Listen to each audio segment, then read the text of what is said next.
everyone, this is Phoenix Tremaine. Today we're going to be talking about cancellations. So I'm going to be giving you some TV news, but this video is going to focus on cancellations. I do have my next video that'll be coming out after this one. Will focus on uh, shows that have been renewed and doing well.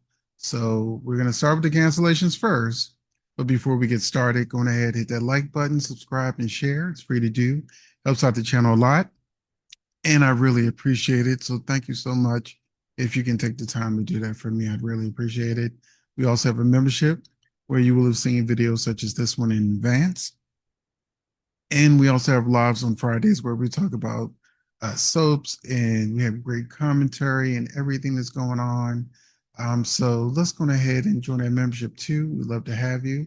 But without further ado, let's talk about our first cancellation. Dr. Odyssey ship has sailed. ABC has canceled the medical drama after one season.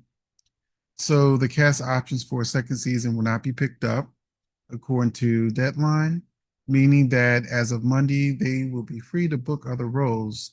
Though it's not a formal cancellation, if ABC wants to bring the show back, they will have to re-sign with all of the actors, producers, everyone who's involved, which most likely they're not going to do.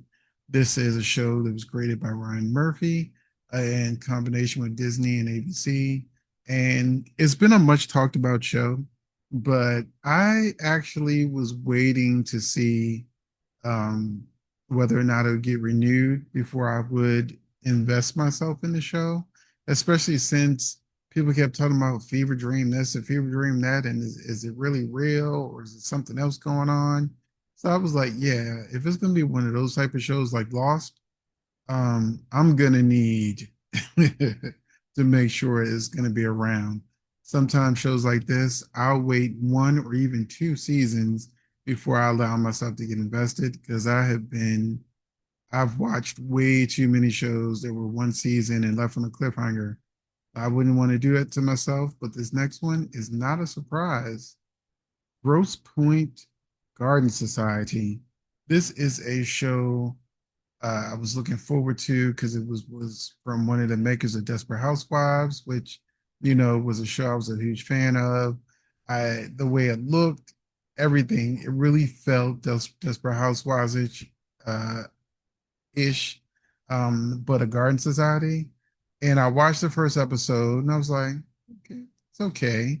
And then as I was starting to watch the second episode, I was like, yeah, let me pause. I don't think the show's gonna make it.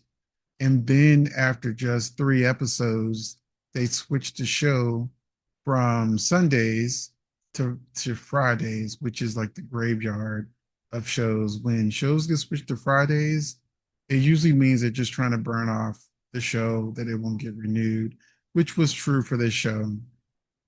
Now, season one averaged 1.77 million total viewers when you add in the playback. And out of the 11 drums that NBC aired this past TV series season, it was dead last. And yeah, so I knew the writing was on the wall that this show wouldn't last. I'm glad I didn't invest in it. I did when it did his last episode, I did take a look at the ending just to see if it was going to end on a cliffhanger, and it did. But I'm glad I stopped after 1.5 episodes. If you continue to watch the whole season, let me know.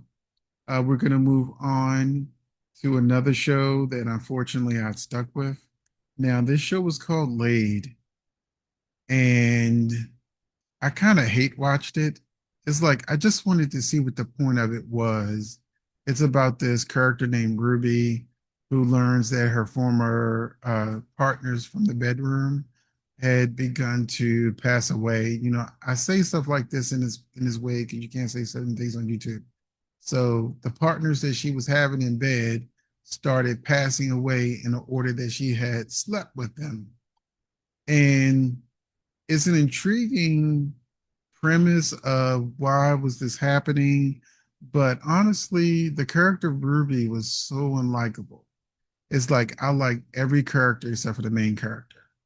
every time she was on the screen, I was like, can't you be the next to pass away? Because I know it's your show, but I'm hate watching it instead of watching because I like it.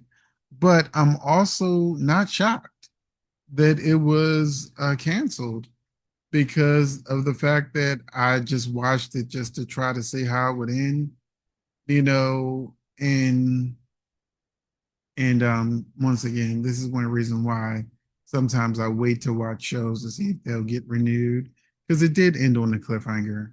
And while I don't care that I'll never know how it truly ends, I'm good. I'm good. So let's go to No Good Deeds. No Good Deeds is another show that I started to watch, except unlike Laid, where I had watched the whole season, or Gross Point Garden Society, where I watched like 1.5 episodes. Good Deed, I probably got like maybe 10, 15 minutes in before I gave up. So, so No Good Deed, starring Lisa Kudrow and Ray Romano. Um, that's gone. People were fighting over trying to buy their house, and there were secrets about what was going on, and the people had secrets, and the trailer looked good. I started watching, but like I said, 10, 15 minutes in, I was done. Fun fact, many years ago when I was a writer for a newspaper, I actually interviewed Ray Romano face to face. He was a pretty cool guy. But moving on, we're going to move on to a show that I also chose not to watch. This show is Pulse, heavily advertised. I saw what Pulse was about, but I gave up on medical dramas a long time ago. I mean, was Trapper John MD the last medical drama I followed? So I got burnt out on medical dramas long time ago. General Hospital don't count because it's more so they're barely in a hospital, as far as storylines go. But yeah, Pulse is gone. I don't have a lot to say about it because I didn't really watch it. It had a good trailer. Had Justine Machado from One Day at a Time was in it. Um, Jesse T. Usher from The Boys. He's the guy that runs really fast in The Boys. Just a lot of people that had me curious about how the show may have been, but I wasn't jumping back into a melodrama. So the final show we're going to talk about is The Residents. This is a show that I did not watch once. I watched it twice. I watched it once by myself and I liked it. And sometimes when I watch a show and I don't watch the show with my baby, I'm like, okay, this is a good one. And I'm like, hey, babe, do you want to try to watch the show? And babe was like, yeah. And so I ended up watching it from beginning to end twice. And I'm sorry about my phone ringing, but I can't reach it from this distance. It's actually baby calling me. But the show was really good. Even though it got canceled, I still highly recommend it. Even though she got canceled, I do highly recommend it. Watching it twice was even better because once you know who did it and why people did the things they do, it's it's cool to watch uh, the show play out, knowing all of the motivations. And I caught things that I didn't catch the first time.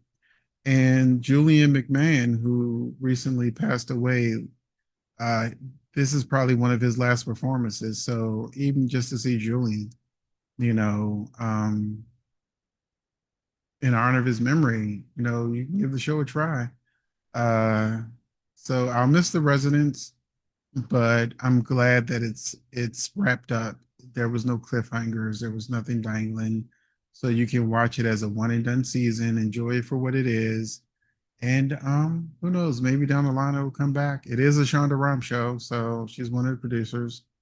So which shocked me why they got rid of it because Shonda Rhimes shows have been doing so good on Netflix. And the fact that it was, canceled, it came as a big, big surprise to me. Um, but like I said, it is a show I still recommend. If you decide to watch it or if you have watched it, let me know in the comment section, and I will see you in the next video.